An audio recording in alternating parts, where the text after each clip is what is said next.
So I'm looking right now. The last episode was April 16th. So it's been over a month since I did a podcast. And I want to welcome you guys back to Rizzology. Welcome. I hope everybody has been fantastic. Everybody that has tuned in before, if this is your first time tuning in, welcome. My name is Nick, aka Nicky Rizzles, nickname from, 2009, long time ago. Actually, before that, 2007. But anyway, I am in the studio today with my boy Kenji, who is slacking off behind the camera right over that way. I wanted to create an episode and just give everybody a little bit of a life update, just things that are going on in general. I know the last time that I did an episode was with Tom and Sam. Fantastic episode. Unfortunately, if you watch the YouTube version, I forgot to, well, actually, I didn't forget to turn my camera on. I deleted it while I was building my PC, which is over here on stage left, your stage right. So I deleted the camera accidentally, and then I had to kind of just fill the space up, and then kind of life and work got in the way of everything else that I've been trying to get done. Built a PC. I'm trying to just like categorize all my thoughts right now because I like to do this one take style like I do with the podcast. So I built a PC. And the PC has primarily been for the purpose of live streaming the podcast. So when I have Andre, other guests, Jamal, everybody in there, I want to get some actual interaction with people that listen. So whether that interaction is, questions or just showing some love or hate, whatever you want to do, that's what you do in your free time.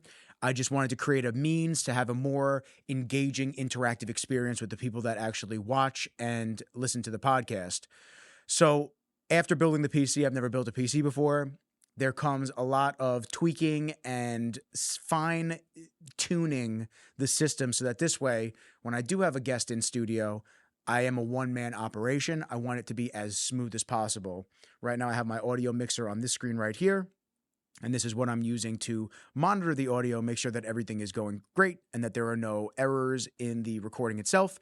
And then once I start doing the live stream, I'll have one of my monitors turned around so this way I can have the chat on one screen and then just make sure that the stream is strong quality and there's no issues with that.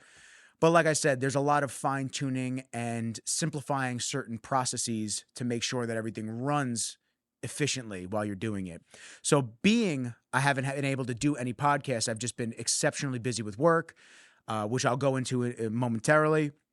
I wanted to make sure that I did a couple of live streams on TikTok, a couple of live streams on Twitch and YouTube. If you caught a couple of them, you may have told me that the mic needs to be louder or certain features need to be, turned on, turned off. And it's just been about making sure that I make these refinements so this way when I have my guests in the studio, I'm able to sit, focus on the conversation, and then occasionally, when I see things come across, I can turn and see what type of comments, concerns, questions that we have on the live stream. Life lately. I haven't really been in the gym much in terms of tactical games. I definitely gained a little bit of weight. I think my face is getting a little puffy. So I definitely have to hold myself accountable and start focusing on the diet portion of things. Especially because I haven't been training at OG like I was about a year ago. I stopped going to OG, so all that HIIT cardio in addition to the jiu-jitsu, although my diet was somewhat on point, there's only so long that you can run away from a shitty diet. So I have to get back into the mode of staying focused and staying in the zone. The other thing was I'm looking at a very large red Tactical Games flag that is on the wall that is near my door of the studio.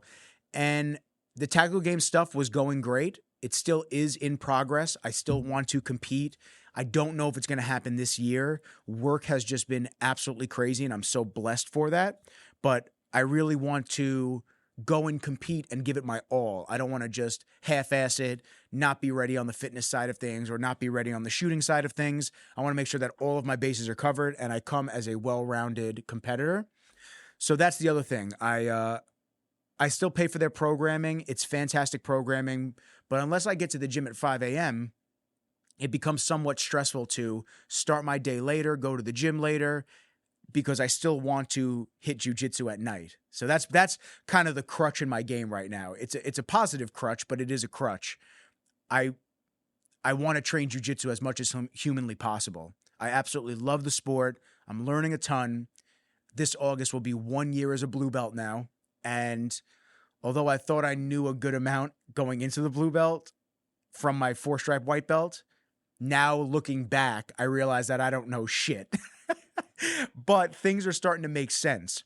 I'm starting to string together a few different moves. I'm starting to see openings, and I'm able to identify these things and then switch up attacks or switch to defense if need be. And I'm just seeing things kind of unfold in front of my eyes, and it's really cool.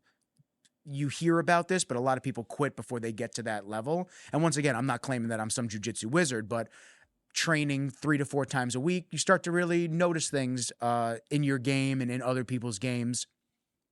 And one of the things that I definitely forget often is how bad, positive bad, how bad the dudes are at Sarah's. Like, they are some killers. Really, I'm not just like saying it to gas my academy up, but man, oh man, is it a competitive academy at Matt Serra's spot. And I love it.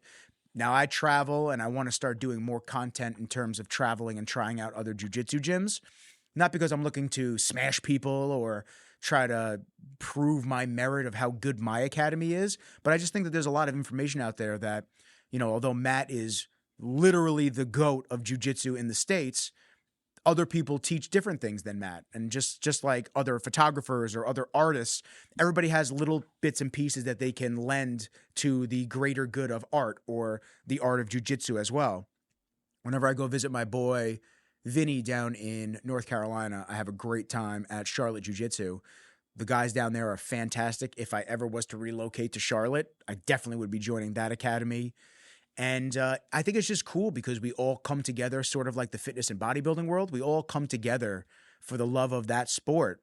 Now, you get bad seeds and bad apples in every sport, but generally, you're welcomed with open arms, and people want to just see you do well and learn maybe what you've learned at your academy, and they could teach you some stuff that they've gone over and learned in theirs. So it's actually really, really cool. So that's one thing. So the jiu-jitsu side of things, I'm definitely not competing in jiu-jitsu anytime soon. The ankle that I heard about a year ago, a little over a year ago at this point, that hasn't ever really been the same. And being that my job is to create content for brands and businesses, and I need to be able to walk, I'm not making any money from sitting in the studio. I need to be able to walk, shoot, travel, do my thing. I can't really risk that type of a injury that would have me out of the game for weeks on end, because then there's no money to be made. And Mr. Kenji eats a lot of food. So that's kind of where I'm at in the training aspect of things. I got to go through my mom's garage this coming weekend. We're cleaning it out. I have all of my Rogue equipment in there, and I'm hoping that that's the area that I'll be able to set up. Excuse me. Drinking the energy drinks and then talking a lot doesn't really mix well.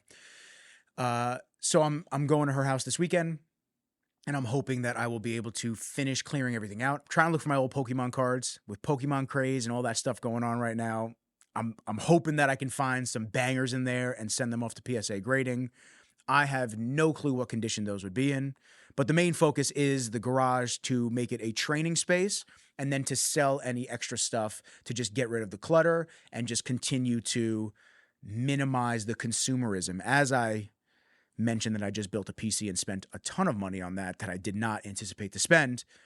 I just want to get to a very lean, even-keeled, less bulk, no waste type of lifestyle. So I have all the Freedom Strength sandbags in my mom's garage. I have calibrated steel plates, which I have to get bumpers if I'm going to do tactical games type stuff. But yeah, I got the Rogue Monster rack. I have the assault bike. I have kettlebells. I have landmine attachments. I've got it all. So I really would love to be able to just train in there. Being I rent, I don't have a garage. I don't have a home that I can just outfit my own home for my gym. But I think I spent somewhere north of like $10,000 to $12,000 when this setup first started coming to fruition during COVID. And that's a good jumping off point for the setup that I eventually want when I do own a home, whether that's here, whether that's somewhere else in the country. I just know that I want to create my training facility and training area so this way I can maximize on time, and then I can just get banger workouts at home and I don't have to worry about driving to the gym. it's kind of a weird scenario because before COVID, I never thought that I would be able to train anywhere but Bev's. Bev's is one of the best gyms, if not the best gym in the world. It's the East Coast Mecca, Bev Francis Powerhouse Gym on Long Island in Syosset. I've been a member there since like 2009, 2010, and it's a banger of a gym.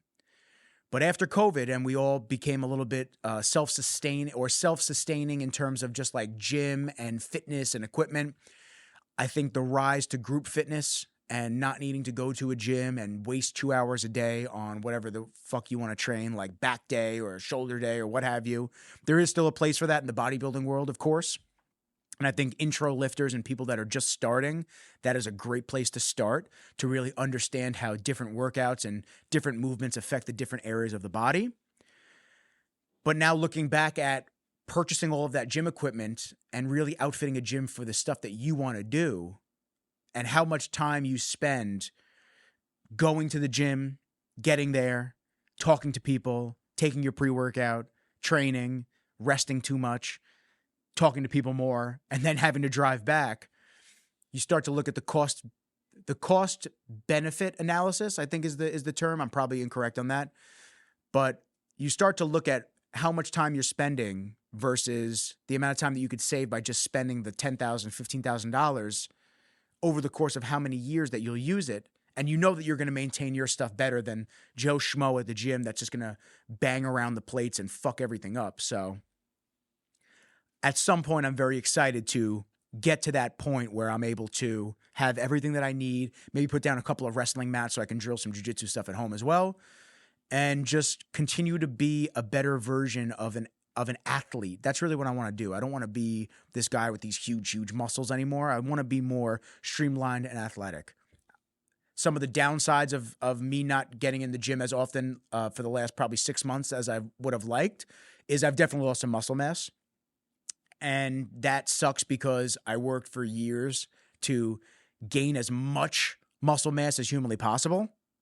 So, as a natural athlete too, obviously not taking anything, but my training has just completely topsy-turvy spun on itself. I never thought that I'd be not wanting to hit chest day. I never thought that I wouldn't be training at Bev's. But as life kind of progresses and you get into different things and you get out of other things that you thought once were the main focus of everything, it's pretty interesting to see how that kind of unfolds. So definitely looking forward to maximizing some of that training for the tactical games and for jiu-jitsu as I get more serious with that. I know that dude Cooking for Gains is under fire on TikTok because he's a douchebag, but he does have some banger recipes. I will give him that. If y'all have somebody else that you follow that you like their recipes for fitness stuff, I'm tracking macros, but I'm not tracking it to the T. I should. But I'm kind of bored of just like chicken and rice, beef and rice. And I'd like to get to the point where I can have a couple of good recipes. So I actually tried one of his recipes last week. And it was pretty good, man. It was pretty good. There was a lot of food that it yielded. I think it yielded 7 or 8 separate meal containers. It was chicken. He used chicken breast. I used chicken thigh. It was that protein pasta from Barilla or Barilla, a little taste of Italy. It was actually really good. I want to get into making some healthy meals, being interested. I'm spending way too much money for the last 6 months eating out, like at Redefined Meals, Hummus, all these places. Nothing against those places. They're convenient meals, but $20 a pop every single day.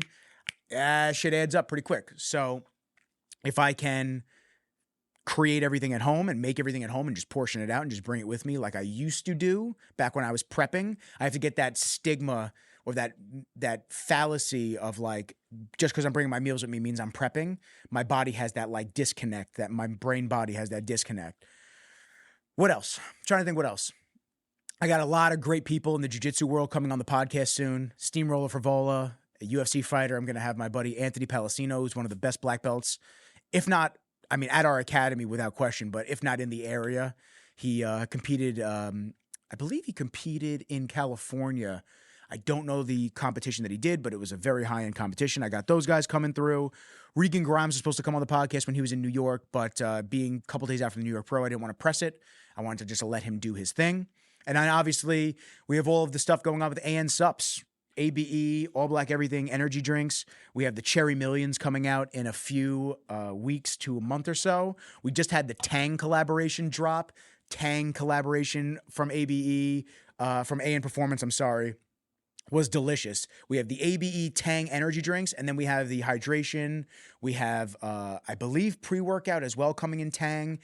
And there's another product that I can't say yet because I don't know if it's released. So I have to check with Nick first, Nick Karilakis. But we got a lot going on. I mean, potentially a shoot with a high-name UFC fighter next month for AN Performance. And we got a lot of cool projects and athletes coming on board. This past weekend, I was in Bethlehem, Pennsylvania. Not Bethlehem, Jesus, Bethlehem. But we were out there for Guy Sister Nino's 1-year anniversary of his gym, Muscle Inc., and it was phenomenal. Kai Green was there. Flex Lewis, I got to spark up my relationship with Flex. It's been a while since I've seen him. We got to talk about some cool things. I actually found some of the old footage from 2017 that I filmed for him that just was not released. Some behind the scenes and backstage stuff after he won his Olympia title that year, with Phil Heath in the videos as well. So a lot of cool stuff in that aspect. I got to see Kai. Haven't seen Kai in a long time. So it was great. And there's a lot of cool things. We're just doing a lot of cool things. Unfortunately, when I do a lot of cool things for my clients, it takes away from the lot of cool things I want to do for the personal side and for my brand, Rizzology, Nicky Rizzles, all that stuff. But everything really does happen for a reason, and things kind of just, the stars align when they need to. So I'm taking every stride that I get, and I'm just accepting that whether it's something that turns to bigger stuff or smaller stuff or other things, I'm along for the ride, and I just want to continue to do the podcast. I want to continue having amazing people in. I want to get the live stream up and running. I want to continue making sure that Kenji is healthy and my mom is good and grandma and everything like that. I just want to make sure that I am doing the best that I can to stay present, stay in the now. I'll be 34 this year. It goes quick. I can't believe that I'm going to be 34 this year. I can't say I've never felt better because I definitely have some nagging injuries, but I've never felt better in the terms of like looking towards the future. I think there's a lot that has yet to present itself opportunity-wise that is going to. And I'm not in a rush because the days seem to be going by like this anyway. I'm not in a rush, but I'm very excited to see where things unfold and where things go. And yeah, that's pretty much it. This is, what did I say at the beginning of this? This is going to be episode 133. So 133 of Rizzology. I'd appreciate all the subscriptions so far. I'd appreciate more if you watch this episode or you watch other content. Just know that there is more coming. I'm not quitting on the podcast. I'm not quitting on anything else. It was just a little quick hiatus between back-end stuff, work stuff, personal life stuff, but we're back and we're better than ever, and it's going to be amazing, and I'm looking forward to the next, what is it? It's May, so we got another 6 months-ish, 6-7 months of the year. We've got a lot to do. A lot of cool opportunities await us, and on that note, I appreciate all y'all for fucking with me. But for now, peace.